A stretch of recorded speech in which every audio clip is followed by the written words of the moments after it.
এমন একটা বয়সে চলে আসছি যে মন খারাপ হলেও কাউকে বলা যায় না, কান্না পেলেও কারো সামনে কাঁদা যায় না, কিছু দরকার হলেও কারো কাছে চাওয়া যায় না।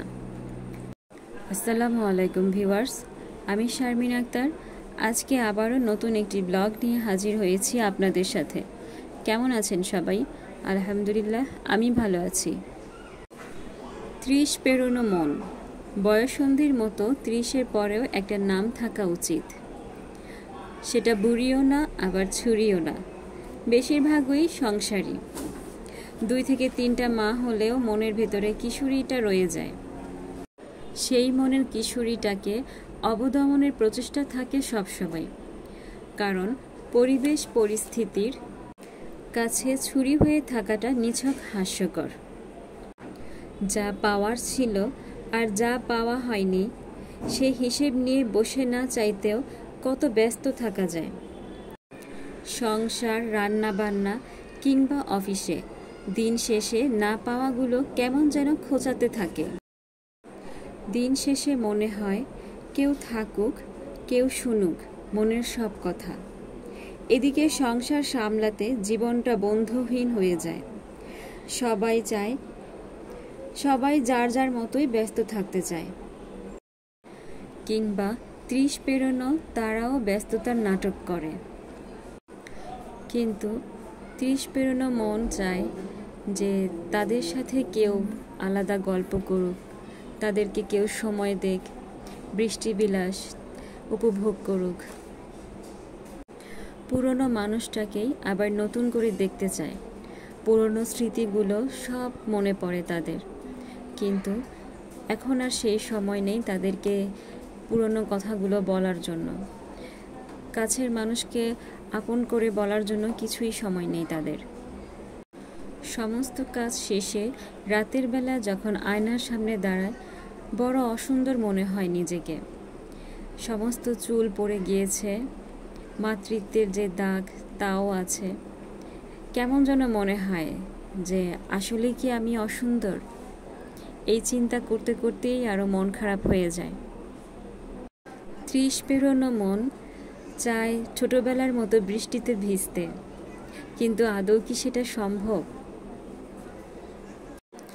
ভিজতে মন চাইলে ভিজতে পারবে, ওইটা সমস্যা নাই, কিন্তু ছোটবেলার মতো ছুটাছুটি করে বান্ধবীদের সাথে খেলা করে কি ভিজা সম্ভব? কিন্তু ওইটাই তো মন চায়। 30 পেরোনো মেয়ের বিয়ে হয়নি, বাচ্চা হয়নি, এর শুভাকাঙ্ক্ষীর অভাব নেই। আমাদের সমাজে অনেক মানুষ আছে যারা এর শুভাকাঙ্ক্ষী। তোমার বিয়ে হয়নি, 30 বছর হয়ে গিয়েছে, বেশি হয়েছে, বাচ্চা হয়নি, বাচ্চা নেওনি কেন? মানে ওনারা এগুলো নিয়েই থাকে। কিন্তু কয়জন আছে যে তাদের খোঁজ খবর নেয়, তাদের মনের খবরটা জানতে চায় যে আজকে তুমি কেমন আছো, তোমার শরীরটা কি ভালো আজকে? 30 পেরোনো মেয়েরা একটু টেক কেয়ার চায়। তারা চায় তাদেরকে কেউ একটু টেক কেয়ার করুক, তাদেরকে একটু ভালোবাসুক, তাদেরকে একটু ভালোবেসে কথা বলুক। তো বাহিরে বৃষ্টি হচ্ছে, আর বৃষ্টি দেখে আমি একটু কাব্যিক হয়ে গিয়েছিলাম। রায়ান মাদ্রাসা থেকে আসতেছিল, ওর বাবা আজকে নিয়ে আসতেছিল, তো ও অনেক ভিজতেছে বৃষ্টিতে। তো যাই হোক, মাঝে মাঝে অনেক মন খারাপ লাগে আসলে, যে 30-এর পর বা যাদের বয়স 30-এর মধ্যে 30 হয়েছে, আসলে তাদের লাইফটা একটু অন্যরকম। তাদের যত কিছুই মন চাক না কেন একটা বাইন্ডিংয়ের মধ্যেই থাকতে হয়। যেমন ধরেন, আমার এখন বৃষ্টিতে প্রচুর ভিজতে ইচ্ছে করছে, রায়ানের মতো দৌড়াদৌড়ি করতে ইচ্ছে করছে। ওইটা কখনোই সম্ভব না। মানুষ বলবে মেয়েটা পাগল হয়ে গেছে, যে 2 বাচ্চার মা তারপরে এরকম দৌড়াইতেছে। আমাদের সংসারই করতে হবে, কাজ বাজ, রান্না বান্না, বাচ্চা পালা, এগুলোই করতে হবে। তারপরে অনেকে আছে একদম ফ্রি, অনেকেই মানে লাইফটাকে এনজয় করে। তবে আমি যেটা মনে করি, বয়স যেটাই হোক ওইটা মাথায় না রেখে এনজয় করাই উচিত। আপনার এখনকার বয়স আর কয়েক বছর পর যে বয়সটা হবে, ওই বয়সটার সাথে আপনি তাল মিলিয়ে চলতে পারবেন না। আপনার এখন যা ইচ্ছে করছে আপনি সেইটাই করতে পারবেন, কিন্তু কয়েক বছর পর আপনার মন চাবে না এগুলো করার। তারপরেও মানে যেভাবে চলা যায়।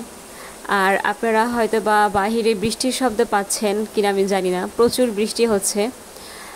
আমার মানে এখন এতটাই ভালো লাগছে, আমার বৃষ্টি খুবই ভালো লাগে।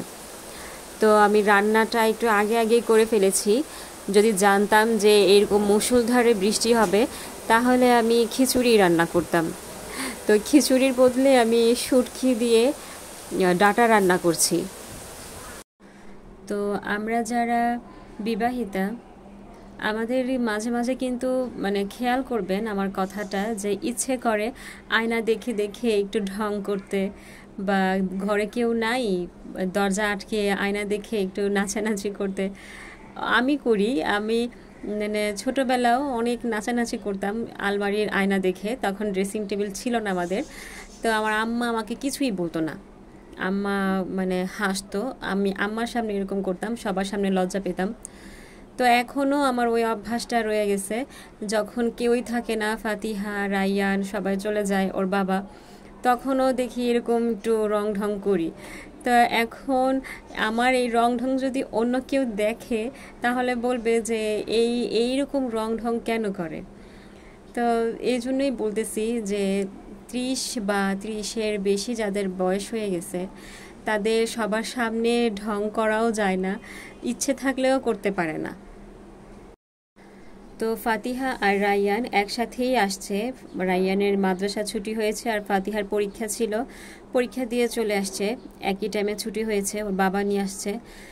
তো ওরা এসেই বিছানার উপরে সব জামা কাপড় রেখে দেয় প্রতিদিনই, এগুলো আমার গুছানো লাগে। ফাতিহা মাঝে মাঝে গুছায়, এখন যেহেতু পরীক্ষা অনেক টায়ার্ড দেখাইতেছে। তো আজকে অনেক বৃষ্টি হয়েছে, একেবারে মুষলধারে বৃষ্টি যেটাকে বলে। তা আমি আর ফাতিহার বাবা চা খাচ্ছিলাম, আপনাদের সাথেও শেয়ার করলাম আজকে। তো আজকে আমার ভিডিওটি এই পর্যন্তই। আমার ভিডিওতে একটি লাইক দিয়ে দিবেন, আর ভিডিওর কোনো অংশ ভালো লেগে থাকলে আমার চ্যানেলটি সাবস্ক্রাইব করে আমার পাশে থাকবেন। আল্লাহ হাফেজ, আসসালামু আলাইকুম।